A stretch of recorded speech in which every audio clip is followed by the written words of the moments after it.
Hi everyone, how are you? Welcome to food fat and fitness. చాలా రోజుల తర్వాత మళ్ళీ నాకు వీడియో చేసే అవకాశం దొరికింది.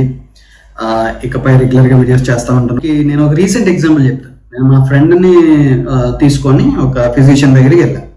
అంటే వాడు రీసెంట్గా మెడికల్ టెస్ట్లు చేసుకుంటే వాడికి HbA1c దగ్గర 8 వరకు ఉందని రిపోర్ట్లో వస్తే వాడు ఒక డాక్టర్ దగ్గరికి వెళ్తున్నాడు. సో నన్ను కూడా రమ్మంటే వెళ్ళా. ఓకే, నేను వాడు డాక్టర్ గారి రూమ్లో కూర్చున్నాం. డాక్టర్ గారు వాడితో మాట్లాడుతున్నారు.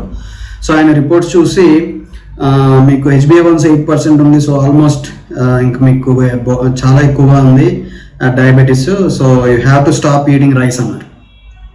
సో స్టాప్ ఈటింగ్ రైస్ అని మరి వాడన్నాడు. ఏం తినమంటారు సార్ అంటే చపాతీ తినమన్నారు. ఓకే, పక్కన నేను అడిగాను డాక్టర్ గారిని, మరి సార్ ఇప్పుడు నార్త్ ఇండియాలో అందరూ చపాతీ పుల్కాలే తింటారు కదా, మరి వాళ్ళకి డయాబెటీస్ ఎందుకు తగ్గట్లేదు, లేకపోతే వాళ్ళకి ఎందుకు ఎక్కువ అవుతా ఉంది, కొన్ని కంట్రోల్లో ఉండట్లేదు అని. ఎందుకు సమాధానం లేదు. సో సమాధానం లేనప్పుడు డిఫెన్స్లోకి వెళ్తారు ఎవరైనా. కానీ ఆయన కొంచెం మెచ్యూర్డ్ పర్సన్, ఆయన నవ్వేసి ఊరుకున్నాడు. సో నేను ఎందుకు చెప్తున్నానంటే, ఇది మీరు రైస్ కాకపోతే చపాతీ తింటే డయాబెటీస్ తగ్గిపోదు, కంట్రోల్లో ఉండదు. అలా అయితే మీకు ఇనీషియల్గా వాళ్ళు స్టార్ట్ చేసిన మెడికేషన్ నుంచి తర్వాత ఇన్సులిన్లోకి, తర్వాత ఇంకా బేరియాట్రిక్ సర్జరీ అని, లేకపోతే ఇప్పుడు కొత్తగా వచ్చిన ఒజంపిక్ మెడిసిన్స్ వరకు ఎందుకు వెళ్తున్నారు? అందరూ చపాతీ తినేసి కంట్రోల్లో పెట్టేసుకోవచ్చు కదా. So that's not the solution. ఇంకొక విషయం చెప్పాలి ఇక్కడ. అదేంటంటే, ఆయన ఈ చపాతీ డిస్కషన్ అయిపోయాక he started writing medication for this guy. So ఆయన రాసిన మెడిసిన్ ఏంటంటే, ఫస్ట్ రాసింది మెట్ఫార్మిన్. సో ఈ మెట్ఫార్మిన్ అన్నది ఏంటి అసలు దాని గురించి చెప్తాను చూడండి. మెట్ఫార్మిన్ అన్నది ఏం లేదు, అది ఎవరికి డయాబెటీస్ వచ్చినా, లేదా కొందరికి డయాబెటీస్ లేకపోయినా, PCOS ప్రాబ్లం ఉన్నా, లేదంటే ఒక్కొక్కసారి కొన్ని సందర్భాల్లో ఒబెసిటీని కంట్రోల్ చేయడానికి కూడా మెట్ఫార్మిన్ని ప్రిస్క్రైబ్ చేస్తుంటారు. బట్ ఇవన్నీ పక్కన పెడితే డయాబెటీస్ కేసు తీసుకుంటే ఫస్ట్ వాడికి మెట్ఫార్మిన్ డాక్టర్ ప్రిస్క్రైబ్ చేశాడు. అంటే the doctor is directly giving a customer to the pharmaceutical industry for life long. వాడు మెట్ఫార్మిన్ వేసుకోవాల్సిందే. సో ఈ మెట్ఫార్మిన్ బిజినెస్ ఎంత అవుతుందో తెలుసా? దగ్గర $20 బిలియన్ ఆఫ్ బిజినెస్ జరుగుతుంది వరల్డ్ వైడ్ ఇయర్లీ. $20 బిలియన్. ఇది ఓన్లీ మెట్ఫార్మిన్. దీనికి ఇంకా మీరు అసోసియేటెడ్ డయాబెటీస్ అంతా తీసుకుంటే దగ్గర $80 to $90 బిలియన్ బిజినెస్ అవుతుంది. ఏంటి? Only metformin associated combination drugs, అంతేకాకుండా మీరు షుగర్ టెస్ట్ చేసుకోవడానికి వాడే ఎక్విప్మెంట్, ఇవన్నీ కలుపుకొని మీకు దగ్గర $80 to $90 బిలియన్ మార్కెట్ అది. సో పర్మనెంట్ కస్టమర్ దొరికేసాడు ఫార్మస్యూటికల్ ఇండస్ట్రీకి గ్లోబల్లీ. అలాగే దాంతోపాటు ఇంకొక మెడిసిన్ అదేంటంటే స్టాటిన్ అంటే ట్రైగ్లిజరైడ్స్ని, లేదంటే కొలెస్ట్రాల్ లెవెల్స్ని కొంత తగ్గిస్తుంది శరీరం. ఇది ఒక దగ్గర మళ్ళీ ఒక $27 బిలియన్ ఇండస్ట్రీ. దాంతోపాటు బీపీ కూడా ఉందమ్మా అని ఇంకో మెడిసిన్ రాశారు. అదొక దగ్గర $20 బిలియన్ ఇండస్ట్రీ. సో ఈ విధంగా కాలిక్యులేట్ చేసుకుంటూ పోతే మీకు కొన్ని స్టాటిస్టిక్స్ చెప్తాను, ఒక్కసారి చూడండి. మన వరల్డ్ వైడ్ మొత్తం 600 మిలియన్ డయాబెటిక్ పేషెంట్స్ ఉన్నారు ఆల్రెడీ. ఈ 600లో 100 మిలియన్ ఇండియా నుంచే ఉన్నారు. ఎస్, ఇంకా ఇది ఓన్లీ 100 మిలియన్ అన్నది ఆల్రెడీ వీళ్ళు డయాబెటిక్ అని చెప్పేసి, టైప్ 2 డయాబెటిక్ అని చెప్పేసి స్టాంప్ వేసేసి ఫార్మస్యూటికల్ ఇండస్ట్రీకి అటాచ్ చేసి వదిలేశారు పర్మనెంట్ కస్టమర్ల కింద. జీవితాంతం వాళ్ళు వేసుకోవాల్సిన టాబ్లెట్లు. అంతేకాకుండా నెక్స్ట్ ఇప్పుడు 130 మిలియన్ ఇండియాలోనే దే ఆర్ ప్రీ డయాబెటిక్. అంటే they are future customers for this industry, for those medications. ఏం జరుగుతుందో చూడండి ఇక్కడ అసలు.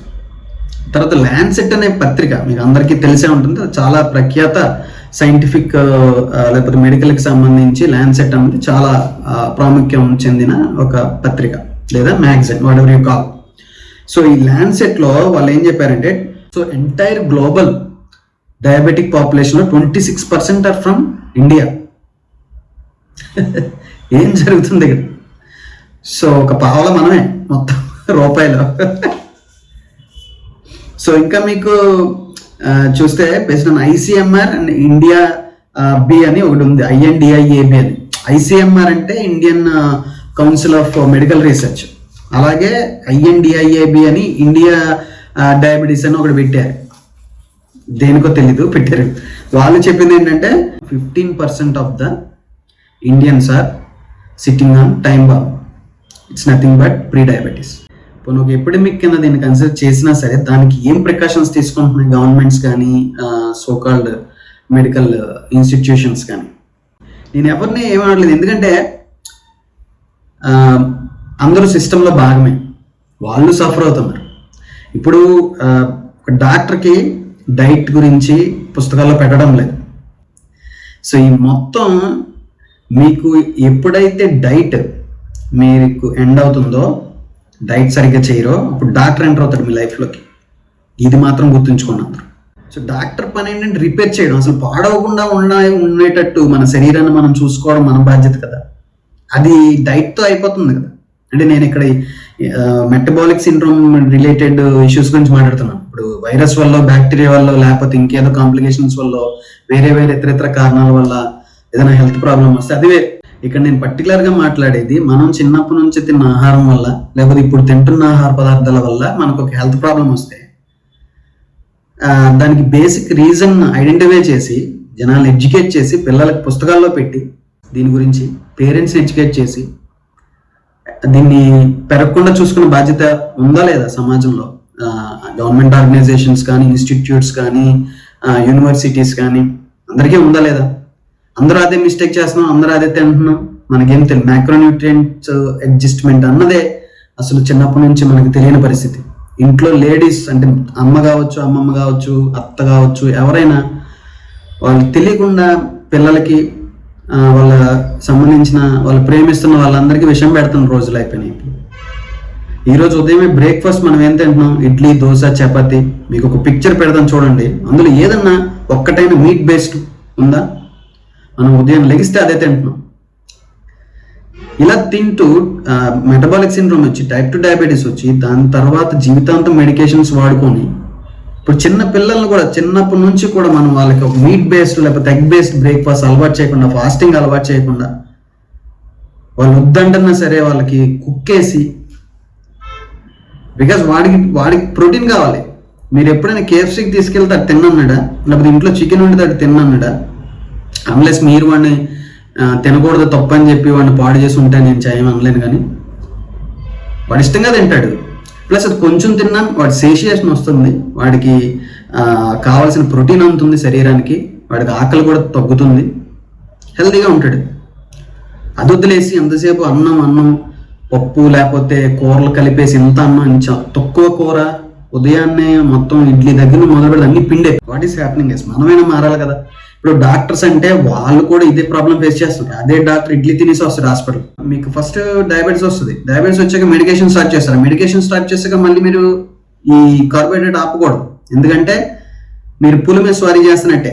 ఆహారంలో కార్బోహైడ్రేట్స్ తినాలి, మళ్ళీ టాబ్లెట్ వేసుకోవాలి. ఒకవేళ టాబ్లెట్ వేసుకొని తినకపోతే షుగర్ డ్రాప్ అవుతుంది. ఇలాంటి ఒక సంక్లిష్టమైన పరిస్థితుల్లో జనాల్ని పెట్టేసి ఇండస్ట్రీ మొత్తం వేల కోట్ల $1 trillion ఆఫ్ బిజినెస్ చేస్తుంది. మీకు కొన్ని చిన్న క్యాలిక్యులేషన్స్ చెప్తాను. According to IDF data, IDF అంటే ఇంటర్నేషనల్ డయాబెటీస్ ఫెడరేషన్, వీళ్ళు చెప్పింది ఏంటి తెలుసా?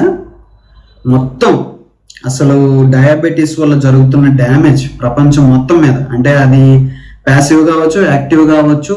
దానివల్ల ఇప్పుడు ఫర్ ఎగ్జాంపుల్ ఫ్యూచర్లో ఎప్పుడైనా వీళ్ళకి డయాబెటీస్తో భరించి వాళ్ళకి కిడ్నీస్ పాడయి, లేకపోతే హార్ట్ ప్రాబ్లం వచ్చి, వేరియస్ ప్రాబ్లం వచ్చి, వాటికి సర్జరీస్, వాటికి అయ్యే ఖర్చులు ఇవన్నీ మొత్తం కలుపుకుంటే $1 trillion అవుతుంది ప్రపంచం మొత్తం మీద. జస్ట్ ఒకసారి ఆలోచించండి. మన ఫ్యామిలీలో తీసుకోండి, ఇప్పుడు ఫర్ ఎగ్జాంపుల్ ఇంట్లో 4 ఉంటే 2 డయాబెటీస్ అయిపోయింది. అప్పుడే పెద్దోళ్ళు 30-40 దాటితే డయాబెటీస్ వచ్చేస్తుంది. రేపు పొద్దున ఫ్యూచర్ జనరేషన్స్కి 20 దాటితే వచ్చేస్తుంది. మీరు ఇలాగే కానీ ఇడ్లీలు, దోశలు పెట్టుకుంటే పోతాయి.